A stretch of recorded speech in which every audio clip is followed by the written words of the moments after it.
¿Cómo, cómo? Viste que van por lo general con un equipo de anestesia y toda la gente. Por lo general es un residente del italiano. Y la cuestión es que, nada, yo estaba en primero, caen como a la 1 de la mañana y quería ir a ver qué onda. Entonces, bueno, voy, qué sé yo, y como que quiero darles una mano, ¿viste? Para ver qué onda. La cuestión es que la tipa me sacó cagando. Esa fue toda mi experiencia en ablaciones. Yo desde que va a la residencia tuve bastantes, la verdad. ¿Pero estuviste presente o presente desde un par de pisos arriba? Presente. No, presente, presente. Hola, Marta. Hola Marta.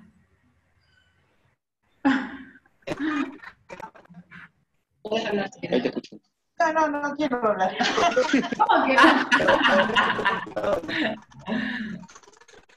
Dijo Eve que Bueno, si sos arrancamos. buena, ¿Eh? Es que si no te... tenés que ser buena escuchando la clase, porque dice que a esta altura ya tiene que ser Pero muy hay muy buena. poca gente buena dando clase. Acá, presente. Acá. Estoy haciendo un curso.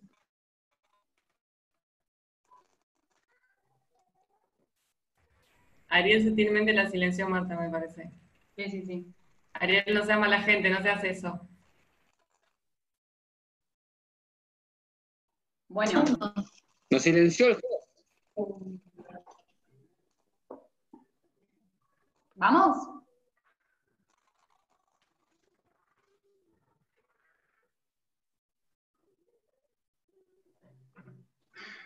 Marcelo está practicando lenguaje de señas. Sí, se le cortó el audio, me parece. Dale, Marce, que me desmayo. ¿Te enteraste de esa voz? Sí, yo lo escucho, ahora me voy a poner La cargador estoy de computadora. viendo. Pero arrancá. Tipo, ¿Arrancó? Se te escucha leucemia. mal, Marce. Mejor no hables. Bueno, la cara. Arranco nomás entonces.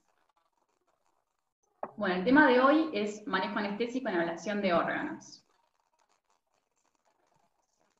Bueno, los objetivos para esta clase son conocer los criterios de muerte encefálica. Si bien nosotros no vamos a hacer el diagnóstico de muerte encefálica y el paciente ya va a venir al quirófano siendo diagnosticado previamente, debemos saber mínimamente cuáles son estos criterios.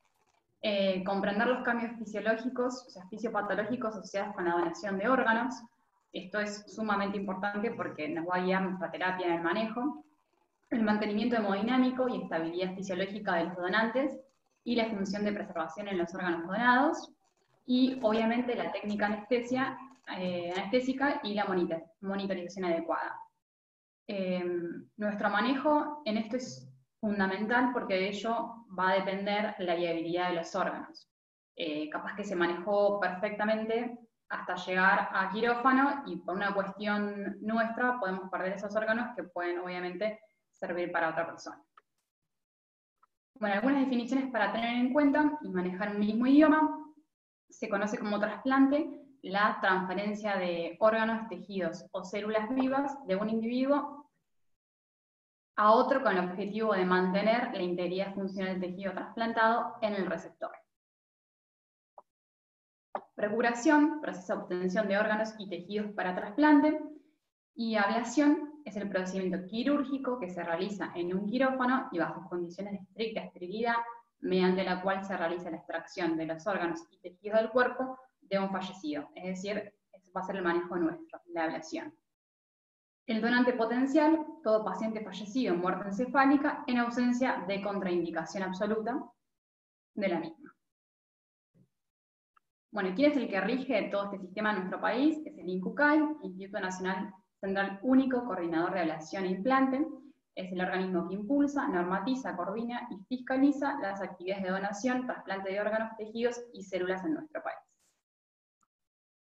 Bueno, el trasplante comienza con la denuncia de un potencial donante, continúa con el proceso de procuración, es decir, de la obtención de órganos y tejidos que se mantienen en buen estado hasta ser trasplantado a otra persona. Se conoce como isquemia fría al proceso que va desde, o sea, el tiempo desde la ablación hasta el implante en el receptor, que va a depender del órgano.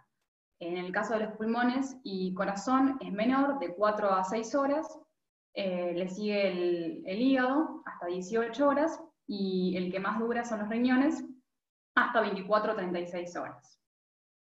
Hay diferentes tipos de donantes: donante vivo, persona que decide donar algún órgano doble o parte de un órgano en vida y puede estar relacionado o no parentalmente con el receptor. Estos son el caso, por ejemplo, del hígado o riñón, que hablaron las chicas la semana pasada. Y donante cadavérico, que es el caso donde voy a hablar yo, que puede ser a corazón parado, diagnosticado por paro cardíaco, o a corazón batiente, diagnosticado bajo criterios neurológicos. Bueno, los órganos que se pueden ablacionar va desde, ¿cómo hago acá para?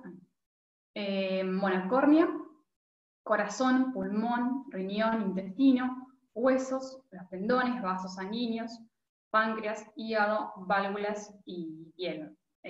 Son todos los órganos que se pueden ablacionar. Bueno, ¿qué llamamos muerte encefálica? Es el cese irreversible de todas las funciones integradas a nivel encefálico ocasionado por una lesión primariamente encefálica o secundaria a un paro circulatorio. Para diagnosticar esto, debemos tener en cuenta que haya ausencia irreversible de respuesta cerebral con pérdida absoluta de la conciencia, ausencia de respiración espontánea, apnea. Para esto se realiza el test de apnea, donde previa preoxigenación, bueno, primero se obtienen gases y se trata de llevar a una concentración de dióxido de carbono de mayor a 60, para estimular el centro respiratorio, para estimular el centro respiratorio, y se sacan gases. Se desconecta al paciente y se visualiza el tórax, que no haya ningún tipo de respuesta ventilatoria. Una vez finalizado esto, se vuelve a sacar gases para corroborar que la presión de dióxido de carbono haya sido mayor a 60. Después, ausencia de reflejos cefálicos y constatación de pupilas fijas no reactivas, es decir, que tiene que haber un coma reactivo. Y bueno, los reflejos cefálicos que van desde el reflejo corneal, donde con una gasa se tocan las córneas y se ve que no haya reflejo palpebral.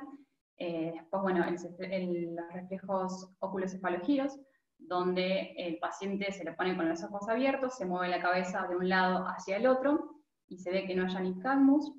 Los reflejos vestibulares, donde el paciente más o menos con la cabecera a 30 grados, se le pone una solución de 50 mililitros y también se mueve la cabeza de un lado para el otro, donde se tiene que observar que no haya nistagmus.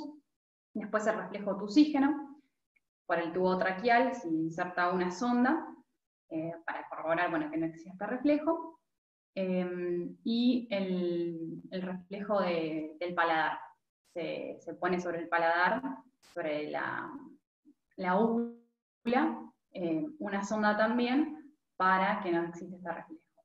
Y después, bueno, la inactividad encefálica corroborada por medios técnicos y instrumentales adecuadas a las diversas situaciones clínicas. Para esto se utiliza desde encefalograma, ecodoppler para ver flujo, angiografía, y también se utilizan los potenciales evocados, que deberán persistir ininterrumpidamente 6 horas después de su constatación conjunta. Además, también hay que corroborar que haya ausencia de efecto de drogas depresoras del sistema nervioso central, como son los opioides o las benzodiazepinas, que van a deprimir, o los relajantes neuromusculares. Ausencia de hipotermia crítica, o sea, que la temperatura tiene que ser mayor a 32, porque a partir de esta temperatura se pierden los reflejos del tronco encefálico, y un estado hemodinámico adecuado, una TA de 90 y una TAM mayor a 60. ¿Quién está legalmente autorizado a realizar el diagnóstico de muerte cerebral? Bueno, tiene que haber por lo menos 2 médicos, uno de los cuales tiene que ser un neurólogo o neurocirujano, y ninguno de ellos tiene que formar parte del grupo de trasplantes. Bueno, lo importante que vamos a hablar ahora son los cambios fisiopatológicos en el paciente con muerte cerebral. Muy importante conocer qué son los cambios que van a pasar, que son muchos, y para guiar mejor nuestro tratamiento. A nivel cardiovascular hay dos fases. Una primera fase donde hay un aumento de la presión intracraniana, se produce una respuesta inflamatoria intensa con edema y aumento de la presión intracraniana con hipertensión arterial y bradicardia, lo que se llama el reflejo de Cushing. Esto genera una respuesta simpática exagerada con liberación de catecolaminas, produciendo vasoconstricción, aumento de las resistencias vasculares sistémicas y taquicardia, que va a aumentar la incidencia de isquemia miocárdica y está relacionado con la disfunción miocárdica. Esto es por la liberación de catecolaminas. Seguido de esto, como disminuyen las reservas de catecolaminas, hay una vasodilatación periférica e hipotensión arterial. Es decir, una primera fase de hipertensión y bradicardia y una segunda fase de vasodilatación e hipotensión. El objetivo nuestro es mantener la perfusión y la homeostasis tisular. En la parte respiratoria, también por el edema y la respuesta inflamatoria, hay una elevación de la presión hidrostática y sumado a esta tormenta catecolaminérgica, se produce la liberación de sustancias inflamatorias que conllevan a un aumento de la permeabilidad capilar pulmonar y lo que va a determinar un edema pulmonar. Además, algunos pueden presentar un edema pulmonar neurogénico, secundario al aumento de las resistencias vasculares sistémicas con incremento en el volumen sanguíneo y de las resistencias venosas. Esto también va a condicionar a un aumento, una sobrecarga del ventrículo derecho con congestión hepática. Y otro problema o otra consecuencia del edema pulmonar, otra causa del edema pulmonar son las grandes cantidades de volumen al iniciar la reanimación hídrica. Así que hay que tener mucho cuidado también con el manejo de los líquidos. Tras la muerte cerebral hay una disminución en la producción de dióxido de carbono, como consecuencia de la hipotermia, de la hipotonía muscular y la ausencia de metabolismo cerebral, que va a originar una hipocamia, consecuentemente una alcalosis respiratoria, vasoconstricción sistémica y disminución de la perfusión. Entonces, tener en cuenta que estos pacientes de por sí van a estar hipocápnicos y muchas veces se cae en la hiperventilación de los pacientes, aumentando más esa hipocamia. A nivel endocrino, lo que sucede es que hay una necrosis e isquemia de la glándula hipofisiaria, por lo tanto, hay una disminución de la concentración de hormonas, sobre todo lo que es la hipófisis anterior. Entonces, va a haber una disminución de la hormona tiroidotironina, originando sobre todo hipotiroidismo, cortisol, originando insuficiencia suprarrenal, vasopresina, que va a originar sobre todo lo que es poliuria, diabetes insípida e hipotensión, e insulina, la que va a originar hiperglucemia. La deficiencia de estas hormonas, especialmente el hipotiroidismo, se asocia con agotamiento de la energía miocárdica, cambios a metabolismo anaerobio y reducción de la función cardíaca. O sea que esto va a originar también una disminución del ATP, del calcio intracelular, disminuyendo las reservas de glucógeno y por ende cambiar del metabolismo aerobio al anaerobio, aumentando también la producción de ácido láctico, lo que nos pone más acidóticos a los pacientes. Bueno, músculo esquelético, en esta parte hay respuestas reflejas, pero son originadas a nivel de la médula espinal, no a nivel del tronco encefálico. Entonces vamos a tener capaz que movimientos involuntarios de los pacientes, pero esto no nos quiere decir que hable integridad del tronco encefálico, porque no es así, sino bien de la médula espinal. Los estímulos que desencadenan este tipo de respuestas espinales son diversos y pueden englobar situaciones de hipoxia, ya sea por la desconexión del paciente del respirador durante el test de apnea o por situaciones de hipotensión arterial, las cuales generan reflejos de liberación espinal. Así que la relajación muscular va a disminuir estas respuestas, así que estos pacientes vamos a tener que relajarlos. Ya lo vamos a ver más adelante. Por su parte, el sistema hematológico, hay una liberación del factor tisular de parénquima cortical lesionado, y esto puede ser causa de que cursen con coagulación intravascular diseminada. Además, también la hipotermia va a generar más coagulopatía. Hay liberación de gangliósidos cerebrales y isótopos ricos en plasminógeno del tejido cerebral dañado, que se suman como precursores de la coagulopatía en el paciente con muerte encefálica. Y por último tenemos una respuesta inflamatoria sistémica. Hay inflamación del sistema nervioso central como reacción de la lesión neural e inflamación de los órganos. Hay una gran formación de radicales libres durante la tormenta autonómica. Esos radicales libres van a generar también daño en la repercusión isquémica, cambios metabólicos que ocurren durante la tormenta catecolinérgica, un mal control hemodinámico. Y la principal causante de la respuesta inflamatoria es la interleuquina 6, una citoquina proinflamatoria, y su aumento se asocia con malos resultados en los pacientes. Bueno, y a modo de resumen, tenemos tres grandes grupos: los cambios cardiovasculares, la disfunción endocrina metabólica y la respuesta inflamatoria. La respuesta inflamatoria va a generar un aumento, como dijimos, en la presión hidrostática del capilar, produciendo edema pulmonar, y después la disfunción endocrina tenemos el hipotiroidismo, la insuficiencia adrenal, la hiperglucemia, y bueno, disminución de vasopresina, que nos va a dar, por un lado, diabetes insípida, disminución del tono simpático y vasoplejía. No son, son muy frecuentes: diabetes insípida 70-90%, hiperglucemia 70-80%, o hipotermia 100%. Entonces, saber que esas cosas nos van a pasar en quirófano para poder prevenirlas. Y eso nos va a llevar, si no tratamos adecuadamente, a fallo de los órganos y bueno, que después nos puedan servir para el trasplante. Bueno, ahora vamos a hablar un poco del manejo anestésico. Mantenimiento intraoperatorio del donante.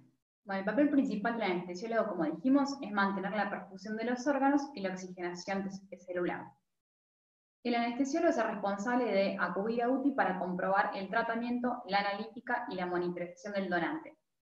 Si es posible, porque muchas veces, o la mayoría de las veces, estos pacientes nos llegan desde otro lado, que no se encuentran en la terapia de nuestro hospital, entonces no vamos a poder dirigirnos ahí. Pero bueno, en el caso de que sea posible, tenemos que ir como para verificar con qué tipo de drogas se encuentran, cuál es el monitoreo que tienen, y también es nuestra responsabilidad el traslado al quirófano, que se deberá hacer manteniendo la monitorización que lleva a la unidad de ingreso, su tratamiento y teniendo previsto el material de reanimación cardiopulmonar. Saber que estos pacientes se pueden parar y hay que reanimarlos. El tiempo quirúrgico de una ablación multiorgánica son entre 3 a 4 horas. Debemos corroborar el certificado de muerte cerebral, consentimiento familiar y judicial si procede, la revisión de la historia clínica, es decir, todos los antecedentes médicos que tenga el paciente, medicaciones que haya tomado habitualmente, tratamiento y medidas de soporte utilizadas, y evaluar el estado de los órganos vitales. Saber si ese paciente antes tiene un laboratorio previo para ver cómo están los gases, para ver cómo está el medio interno, y las alteraciones hidroelectrolíticas. Bueno, una de las primeras medidas es la termorregulación. Dijimos que la hipotermia se da en el 100% de los pacientes. Tras la muerte cerebral se pierde esa termorregulación a nivel central, originando disminución de la actividad metabólica, disminución de la actividad muscular y vasodilatación periférica, causando más inestabilidad hemodinámica, más acidosis, más hipotensión. Entonces, nuestro objetivo es mantener una temperatura central mayor de 35 grados. Como ya sabemos esto, la hipotermia va a producir arritmias, alteraciones en la función renal por disminución del filtrado glomerular, alteraciones en la capacidad para mantener los gradientes de concentración tubular, lo que se llama diuresis inducida por el frío, alteraciones de la coagulación y desviación a la izquierda de la curva de disociación de la hemoglobina, con reducción de la liberación de oxígeno en los tejidos, acidosis y también hiperglucemia y cetosis por disminución de la liberación de insulina.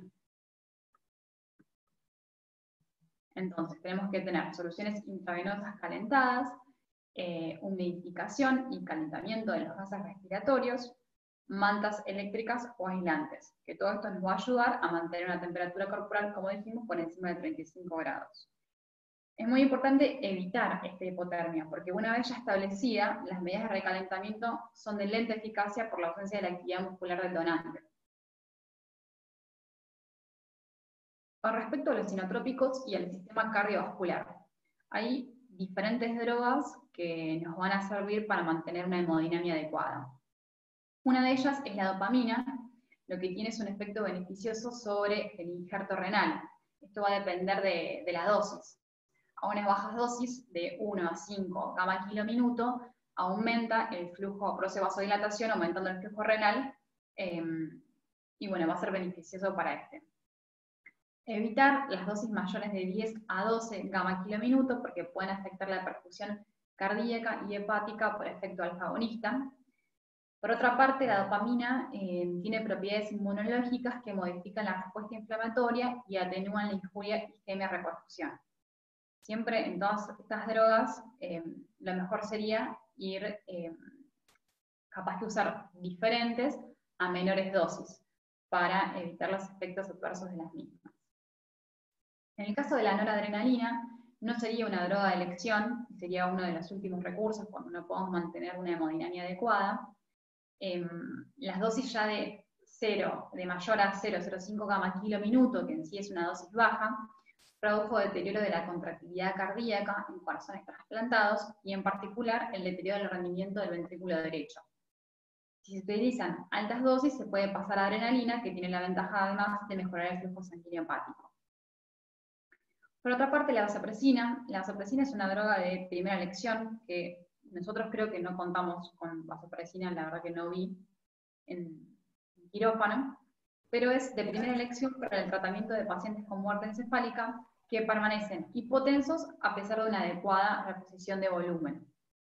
Tiene un efecto antidiurético a niveles plasmáticos bajos y un efecto vasopresor por encima de 30 picogramos mililitro. O sea, la vasopresina por un lado nos va a ayudar a modificar, o sea, a tratar la diabetes insípida con la poliuria, y por otro lado tiene su efecto vasopresor a dosis más altas. La estimulación de los receptores de beta 1 del tipo de B1 provoca vasoconstricción, activación plaquetaria, glicogenólisis y aumento de la secreción de adenocorticotrofina. La dosis es de 0,03 a 0,04 unidades kilo minuto, reduciría los requerimientos de catecolaminas, logrando un mantenimiento hemodinámico prolongado y desempeñando un papel central en la estabilización circulatoria de estos pacientes. Es una droga que ayuda mucho en estos pacientes. Si en todo caso la vasopresina o la dopamina no son suficientes para mantener las condiciones hemodinámicamente deseadas, en ese caso sí se agrega noradrenalina, adrenalina o por último fenilefrina o mínimas dosis, ya que esto, al producir vasoconstricción, disminuye la tasa de éxito del trasplante. Bueno, por otro lado tenemos las arritmias, que van desde taquiarritmias a bradiarritmias. Bueno, como sabemos, las arritmias se pueden producir por hipovolemia, hipotensión, que genera isquemia miocárdica, hipoxemia, hipotermia, el tratamiento con catecolaminas o las catecolaminas endógenas, contunción miocárdica y alteraciones hidroelectrolíticas y del equilibrio CO-base, es decir, desde hipopotasemia o hiperpotasemia, acidosis y demás. Bueno, dentro de la bradicardia, tener en cuenta que es refractaria a la atropina. O sea, como no existe actividad vacal, la atropina no nos va a servir en este caso. Y es más, es uno de los test que también se realiza para el criterio de muerte encefálica, donde se utilizan 0,04 más o menos en gamma kilo al paciente, y se ve que no haya una respuesta 10% de la basal o aumento de 5 latidos por minuto. Es uno de los diagnósticos también de muerte encefálica. Así que las drogas de elección para este caso sería o el isoproterenol, o sea, drogas que actúan directamente y no a través del vago, isoproterenol y dopamina. Bueno, y por el lado de las taquiarritmias no difieren del utilizado normalmente en situaciones de otros pacientes, siendo las más utilizadas la lidocaína y la amiodarona. Lidocaína 1,5 miligramos al kilo y la amiodarona de 150 a 300 miligramos en bola. Bueno, y después en el caso de que sea una taquicardia ventricular polimorfa de tipo Troza de Point, lo mismo que realizaríamos en otro paciente con sulfato de magnesio. En el caso de que el paciente tenga sistolia, se va a realizar las maniobras de RCP común en otro paciente. Bueno, ¿cómo es el manejo ventilatorio? El manejo ventilatorio tampoco difiere mucho de un manejo de un distrés respiratorio o de un paciente más complicado. Siempre se va a tratar de hacer una ventilación protectiva, manejo del daño pulmonar agudo, con BTs bajos, de 6 a 8 mililitros kilo.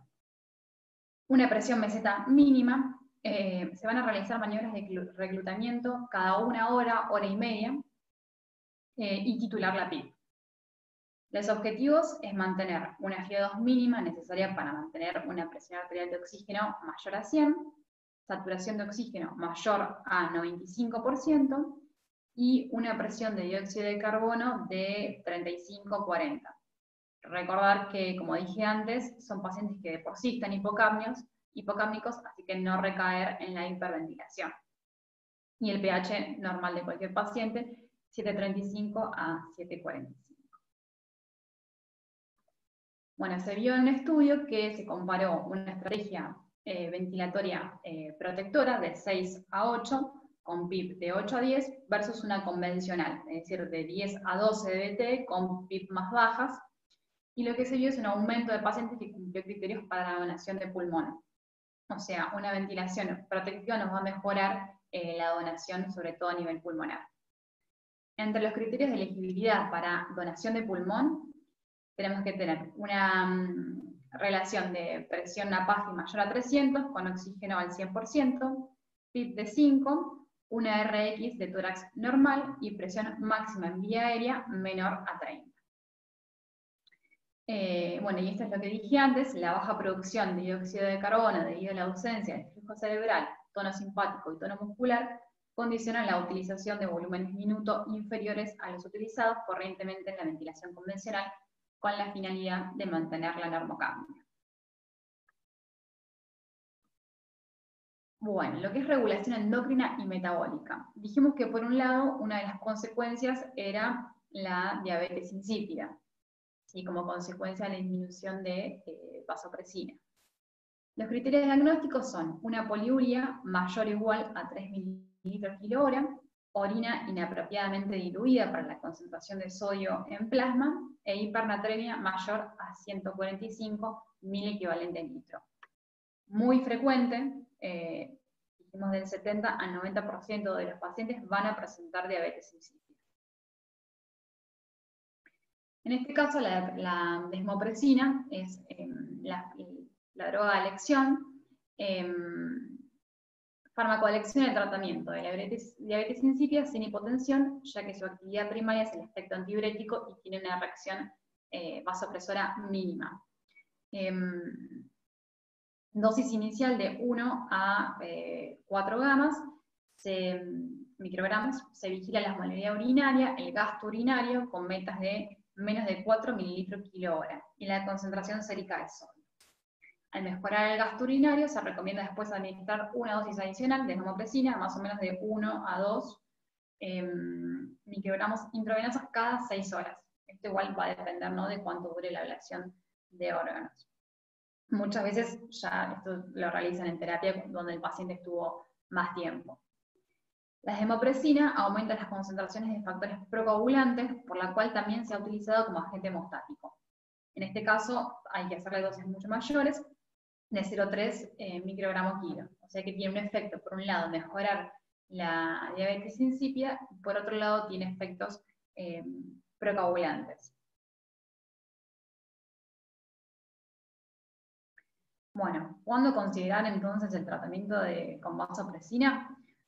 Cuando hay una hipotensión persistente, a pesar de la reanimación con volúmenes, y ante la presencia de diabetes insípida. Ya dijimos, bueno, los criterios: poliuria, gasto urinario mayor a 3-4 litros día, osmolaridad sérica normal o aumentada, dilución urinaria inapropiada, densidad urinaria menor a 105 más o menos, 1005, perdón, osmolaridad urinaria menor a 200 milimoles kilo, y hipernatremia, mayor a 145 miliequivalentes de sodio.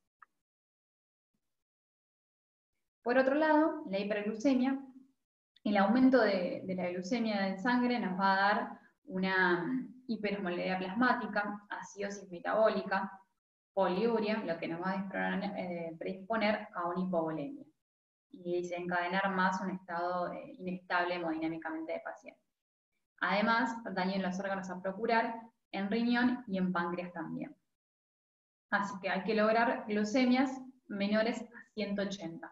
Con administración continua de insulina en forma protocolizada, se asocia con un mayor número de órganos donados y mejor funcionamiento de los mismos.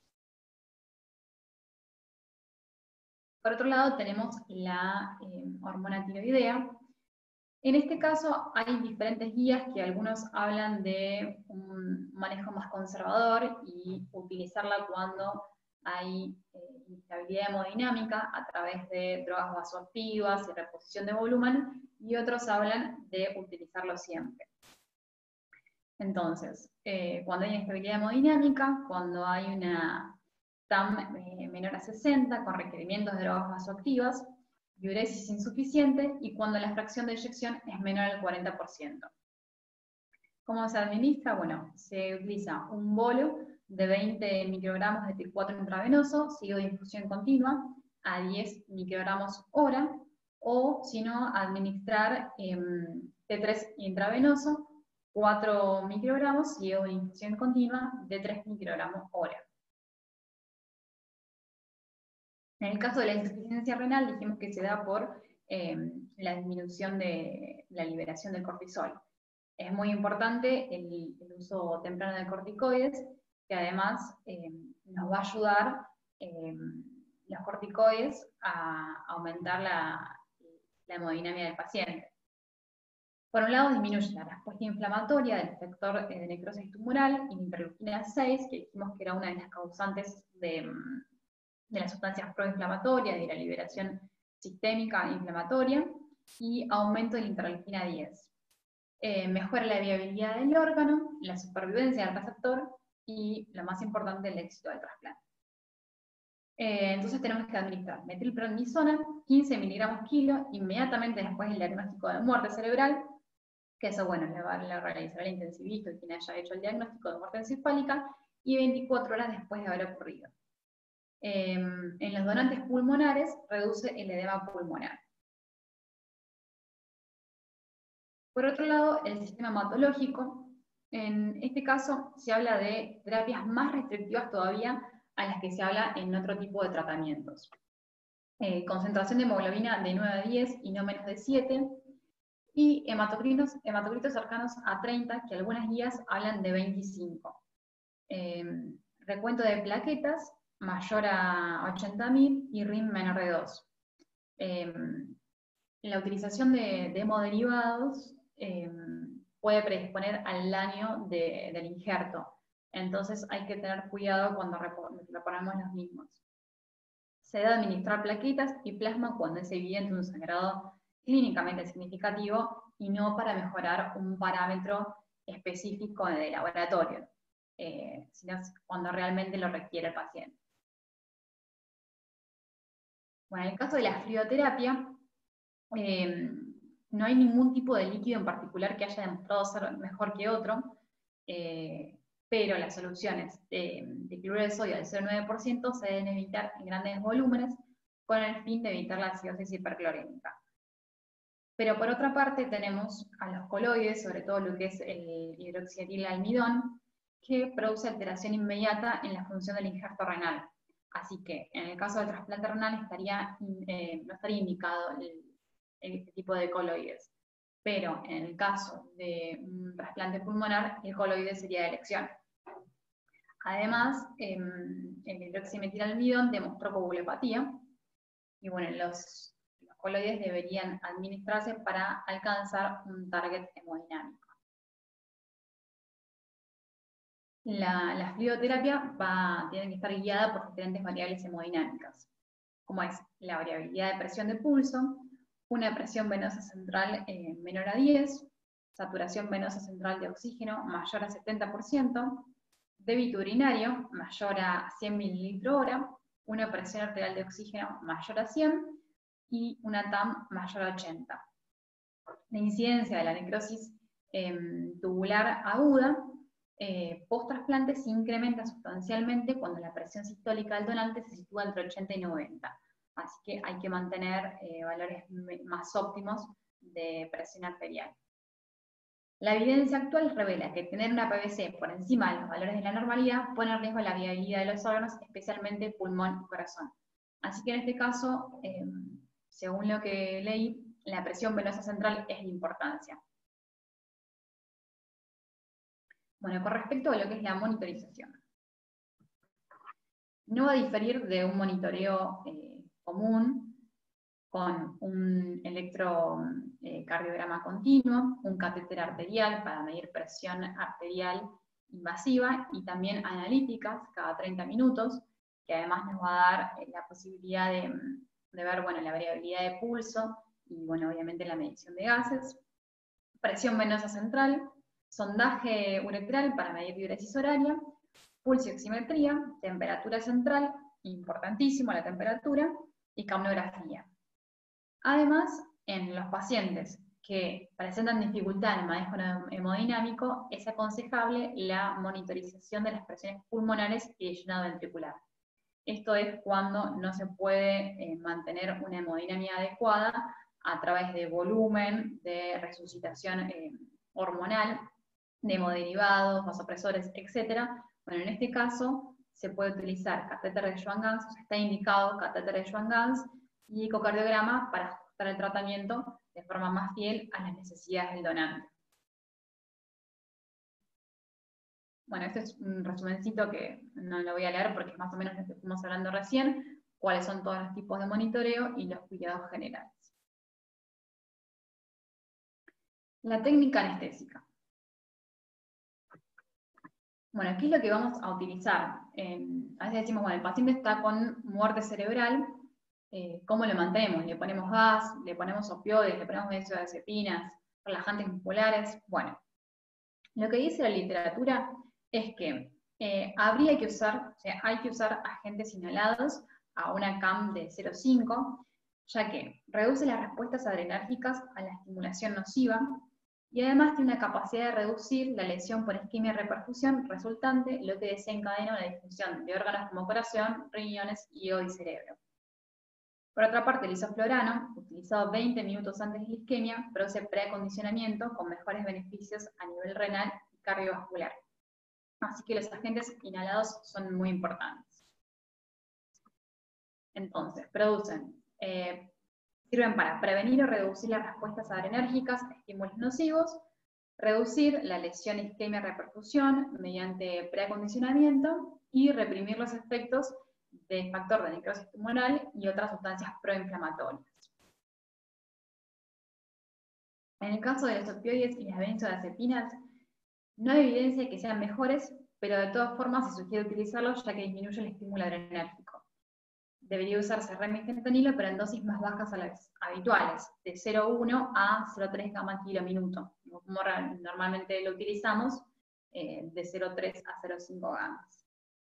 Y en el caso de los relajantes musculares, como dije antes, todavía persisten estímulos que provienen de la médula, no del tronco, pero estos van a aparecer movimientos automáticos reflejos, por lo tanto, es necesaria la utilización de relajantes musculares a dosis habituales, relajantes musculares que utilizamos normalmente. Bueno, y por último, tener en cuenta previo a la extracción de órganos. La administración de 2 miligramos kilo de lidocaína, seguida de una perfusión continua en la fase previa a la extracción, se ha relacionado con disminución de riesgo de aparición de necrosis tubular aguda en los riñones trasplantados. Heparina, que nos va a pedir el cirujano que realicemos, de 3 a 5 miligramos kilo, inmediatamente antes del clampaje, para evitar la formación de trombosis intravasculares. y también la administración de manitol, de 1 a 1,5 gramos kilo, y metilprednisona, van a reducir los efectos deleterios de la reperfusión de los órganos. Bueno, y a modo de finalizar, como conclusión, que tenemos que tener en cuenta, bueno, que el manejo médico del potencial donante del cadáver es fundamental para aumentar el procuramiento de órganos y optimizar su función post-trasplante, mantener una adecuada presión de perfusión, evitando la recarga de fluidos, mantener una estrategia protectora de la ventilación, sobre todo en lo que es el trasplante pulmonar, y soporte metabólico y hormonal según la condición clínica de cada paciente, siempre guiada por objetivos y con gases, con monitoreo, con laboratorio. La clave para el trasplante de un órgano radica en conocer las alteraciones fisiopatológicas que se presentan en un paciente con muerte encefálica, ya que de ello dependerán las estrategias de conservación hasta la procuración y trasplante de un órgano de manera exitosa en el perioperatorio. Y eso fue todo. Perfecto, muy bien, Eve, muy buena. ¿Te gustó, Guille? Terrible, no, en serio, terrible. Después me decís la verdad, no te preocupes, vos ahora decís que estuvo Bueno, bueno. el jueves te digo. Dale. No sé quién se conectó. Muy buena Hola, la Raúl. clase, muy buena la clase. Bueno, gracias. Gracias, Eve. La verdad que muy completa y cosas que por ahí uno no sabía, o sí la sabía, pero no sabía por qué, ¿no? A mí la verdad que me sirvió bastante. Yo no tenía ni idea que se hacían un montón de cosas. Nosotros, otra cosa que leí, que 83% de los trasplantes se hacen en el hospital público, así que a nosotros, por lo menos en el IGAS, nos llega bastante. Yo desde que estuve, creo que 3 o 4 ablaciones hicimos, y no tenía mucha idea de esto de la resucitación hormonal o el manejo de un montón de drogas que deberían utilizarse en trasplante, en la ablación. Así que bueno, me sirvió. Sí, la realidad que sí es verdad que nosotros no hacemos trasplante y viene un equipo de Buenos Aires con hacer trasplantes. Creo que a todos nos ha pasado de que hay un trasplante a la madrugada y te llaman que el anestesiólogo no pudo venir. Y uno, bueno, lo hace como cree, como puede, pero está bueno tener esta clase, si bien no es algo que hacemos todos los días, pero tener un pantallazo para poder trabajar mejor y tener un poco mejor las metas, está bueno, muy bueno. Porque les va a pasar, es cuestión de tiempo para que te digan hay un trasplante y el anestesiólogo no viajó. Es muy típico eso. Muy bien, Evelyn, te habla Raúl. Mira, vos sabés que Hola, no es algo en lo cual uno pueda tener, por suerte, qué sé yo, no sé, uno no estoy en el hospital público hace tiempo, entonces no hemos tenido, en la otra época éramos mucho más indios para hacer este tipo de cosas, y yo creo que muchos de los resultados por ahí que se habían tenido con órganos los cuales extraíamos o ablacionábamos o colaborábamos en la ablación, no sé si habrán tenido el éxito en el trasplante, ¿no? Muy completa tu clase, muy buena, y yo creo que sí, como Guille, que tenemos que tener presente todo esto como para dar una mejor oportunidad al trasplantado. No, lamentablemente ya cuando se lo quitas a una persona con muerte cerebral, pero dar la oportunidad a otros seres vivos para que continúen su vida. Y en eso va el hacer las cosas como realmente las tenemos que hacer, como lo acabas de explicar, ¿no? Gracias. Claro, tal cual. No, gracias a ustedes. Bueno. ¿Finalizamos, Marcel? No sé si alguno tiene alguna pregunta o quiere hacer algún comentario. Te quería preguntar, dijiste de halogenados y cuando hablaste del isoflorano, que creo que ya no lo tenemos en muchos lados. No sé si ustedes tienen ahí en el hospital. ¿Y qué averiguaste o qué viste con respecto a otros halogenados? Hablando siempre de usar una CAM baja, me imagino que el sevoflurano, desflurano, podemos usarlo con tranquilidad. En general, lo que leí es que, bueno, todos los halogenados disminuyen la isquemia reperfusión, pero que el isoflurano, si bien, como decís, no se utiliza frecuentemente, hoy en día, por ejemplo, tampoco tenemos en el hospital, produce esa mejora con el preacondicionamiento y mejora la reperfusión de los tejidos. La verdad que mucho más que eso no vi. Ah. Pero en general todos los halogenados habría que... ¿Cómo?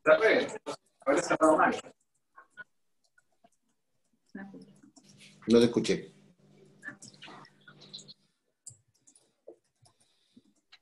Bueno, pero eso sería del isoflurano, eso en particular como que lo nombraba como más importante.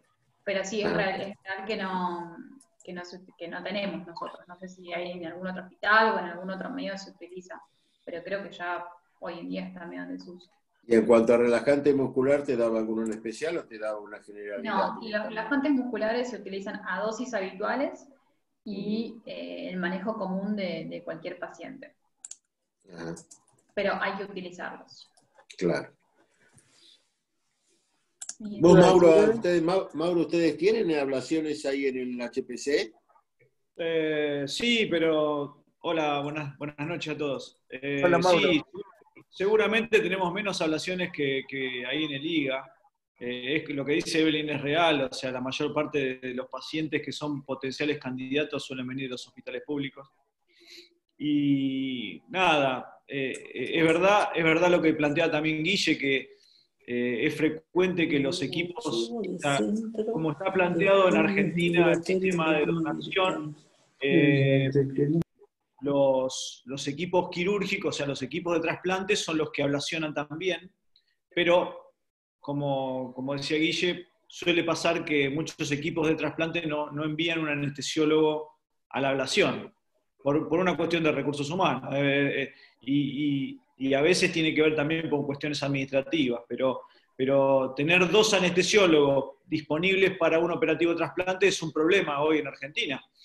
Además por las distancias que hay que recorrer, el desgaste físico que implica. En general, los que van a ablacionar son residentes, en el italiano, bueno, los hospitales grandes tienen el sistema de residencia y son los que ablacionan, son los chicos. Entonces, es muy importante que ustedes conozcan como residentes el manejo de estos pacientes. Yo escuché la clase de Evelyn espectacular, me pareció muy, muy interesante, muchas cosas que yo desconocía de lo que planteaste, pero en líneas generales me parece que la conclusión es que el anestesiólogo en este caso juega un papel un poco de transición, desde el paciente que está con diagnóstico de muerte cerebral hasta que clampean la circulación del órgano que se va a ablacionar. Entonces, el principal rol del anestesiólogo está en mantener la disponibilidad de oxígeno. Y todo lo que vos explicaste perfectamente tiene que ver con qué hacemos nosotros en ese contexto, que es muy variable porque va a depender del donante, o sea, de qué paciente tenés, que tenés en la terapia que va a ser el donante, para que tengas que ponderar y manejar, y pensando siempre en que tenés que llevarle el oxígeno a ese órgano que van a ablacionar hasta que clampeen, ¿no? Eso es el objetivo del anestesiólogo. Así que nada que agregar en relación a lo que contaste, porque fue muy, muy claro y muy extenso, pero piensen que la principal tarea de ustedes va a ser mantener la disponibilidad de oxígeno del paciente, manejando la hemodinamia, los glóbulos rojos, o sea, el contenido arterial de oxígeno, tanto con la ventilación mecánica como con la disponibilidad de oxígeno en relación a la hemoglobina y la saturación. Pero digamos, todo lo que ustedes conocen lo tienen que aplicar en un órgano que tiene que llegar en las mejores condiciones hasta el clampeo. Claro, la viabilidad del órgano y los tejidos va a depender de eso, de una buena perfusión tisular y de una buena hemodinamia. Así que sería como lo más importante. Totalmente.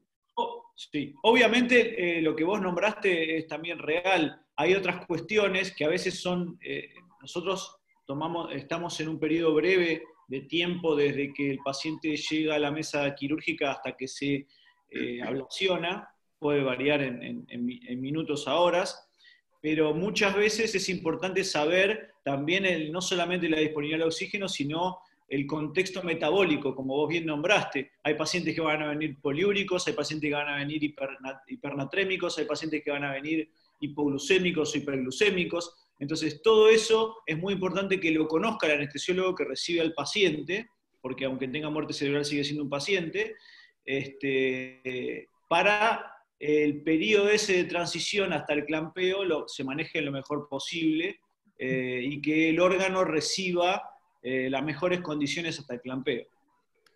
Sí, además porque también es o sea, todo el sistema de trasplante, desde que se detecta la muerte encefálica hasta que, bueno, se hace todo el proceso de trasplante y ablación, lleva un montón de recursos económicos, humanos, y que es muy importante la viabilidad de ese órgano, porque si no, como todo el sistema y todo lo que se hizo hasta esa etapa, capaz que por un error nuestro o mal manejo, va a determinar de que ese órgano no sirva y se haya perdido todo lo que se haya hecho hasta ese momento.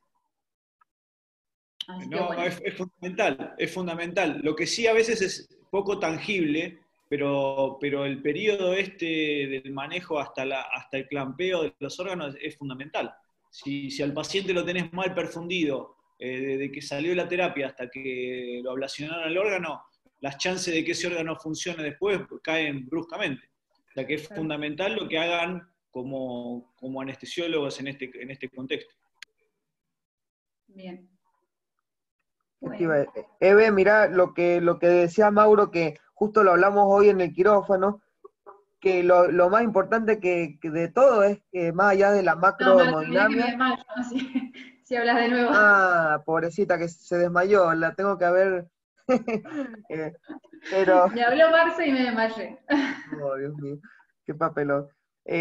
Lo de la perfusión, que en realidad uno por ahí ve la presión, estuvo con una presión linda toda la cirugía, y de repente una cirugía larga, le haces un laboratorio y tiene un láctico de 8, y vos decís, ¿pero por qué? Si tenía buena frecuencia, buena presión. Y evidentemente que la macrohemodinamia tiene que estar acompañada de una buena microhemodinamia con la microcirculación y la perfusión. Y por ahí nos olvidamos de eso. Y mira, justo para cerrar el tema, porque realmente es lo más importante que tenemos que hacer, que llegue el oxígeno a los tejidos para producir ATP y que el organismo cumpla sus funciones, tanto la contractilidad cardíaca, toda la economía del organismo necesita el ATP y para eso necesita el oxígeno que le llegue. Así que, si les parece, repasamos el esquemita que mostré la otra vez en la clase, como para ver la demanda de oxígeno y la oferta, que realmente lo que... Sí, a ver si lo comparto y decimos dos palabras de esto, porque coincido con Mauro que es lo más importante, no solo en esto, sino en la mayoría de los pacientes. A ver acá, mira, acá tenemos el esquemita. No sé si se ve. ¿Se ve? No. Sí, perfecto. Ahí se ve, Marce. Bueno, más o menos lo que decía Mauro, que hay que hacer una cierta coherencia hemodinámica entre la macrohemodinamia, que es la presión y todas las variables que nosotros son tangibles y podemos observar, con la microhemodinamia, que es obviamente esto de la buena perfusión. A modo de repaso, la oferta de oxígeno, ¿cómo está? O sea, acá empezamos con la saturación venosa central, que es un índice más o menos que nos dice que el consumo de oxígeno y la oferta de oxígeno están equilibradas, ¿sí? La oferta de oxígeno, o sea, el DO2, que la van a ver en la bibliografía, está determinado por el gasto cardíaco y el contenido arterial de oxígeno. Este contenido arterial de oxígeno, ¿por qué va a estar determinado? Por el oxígeno unido a la hemoglobina, que es la mayoría de este determinante. Este oxígeno unido a la hemoglobina obviamente va a depender de la hemoglobina en sí y de la saturación de esa hemoglobina, ¿sí? Que esté bien saturada. Y el otro determinante de este contenido arterial de oxígeno es el oxígeno disuelto, la presión de oxígeno que tenemos. Es mínima la cantidad, pero es importante. Esta presión de oxígeno disuelto también va a estar relacionada con cuánto esté saturada la hemoglobina. Si baja la presión de oxígeno, la hemoglobina va a estar poco saturada. Pero es un gran determinante este oxígeno unido a la hemoglobina, para que tengamos buen contenido arterial de oxígeno y para que tengamos buena oferta de oxígeno, que es la oferta de oxígeno que el cuerpo ofrece para que le llegue el oxígeno a los tejidos, producir el ATP a través de la fosforilación oxidativa, ¿no? Bueno, y por otro lado, tenemos el gasto cardíaco, que es igual de importante para la oferta de oxígeno a los tejidos. ¿Por qué está determinada? Por la frecuencia cardíaca, el volumen latido. No voy a entrar porque esto ya lo vimos la otra vez, que está determinado por la poscarga, contractilidad, la precarga por el volumen estresado, el retorno venoso y todo lo que vimos en la clase anterior, que no vamos a entrar en detalle. Así que la oferta de oxígeno es fundamental. Cuando baja mucho la hemoglobina, va a bajar el contenido arterial de oxígeno y por lo tanto va a bajar la oferta de oxígeno. ¿Y cómo lo compensamos? Por ejemplo, aumentando el gasto cardíaco. El paciente anémico severo se pone taquicárdico y demás por un intento de compensar esta oferta de oxígeno, ¿sí?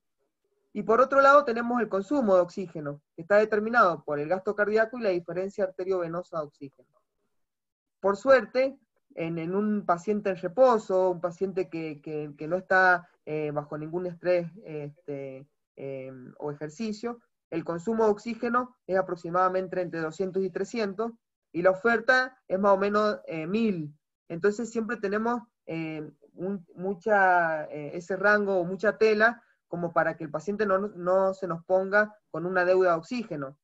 Pero bueno, en un paciente politraumatizado, en un estrés quirúrgico, un paciente que está crítico, esa relación por ahí no es así.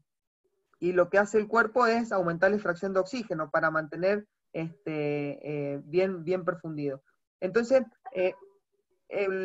cuando mostraste vos, Eve, el monitoreo hemodinámico, lo pusiste la presión arterial, la variabilidad y todo, y pusiste la saturación venosa central, que creo que no es un dato menor, ¿sí? Porque hay que ver cómo está este transporte de oxígeno, hay que ver el relieve capilar, si está bien perfundido, el ácido láctico, si tenemos, no sé, esto que algunos miden, la capilaroscopía sublingual, que mide la microcirculación, a ver cómo está, la manometría gástrica, que ve si el estómago, la mucosa del estómago se está poniendo acidótica, y eso habla de que el paciente está mal perfundido. Son varias cosas que miden la microcirculación y la perfusión, que no hay que olvidarnos, porque también es tarea nuestra que el paciente salga bien perfundido. Porque, no sé, a mí me ha pasado un montón de veces que el paciente estuvo con la presión hermosa toda la cirugía,